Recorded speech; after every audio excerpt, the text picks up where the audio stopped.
Today we're gonna bring in some allergy and immune treats, and these are dog treats, and they smell like pork, and they have a flavor. So last ones I bought them, it was hard to give him any. Look at him; he's already asking me for some of this. Which ones do you want?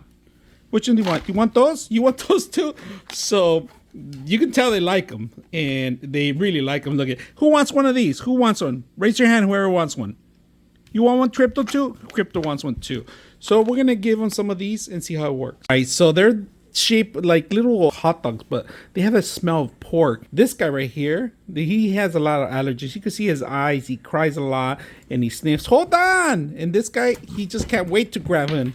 And then I gotta give this guy some too. So they like them. They're almost done. I'm gonna order some more. He hasn't been sneezing and coughing, and he's been sleeping very well now since I've been giving these. So very good. So they've been working. I hope you guys enjoy the video.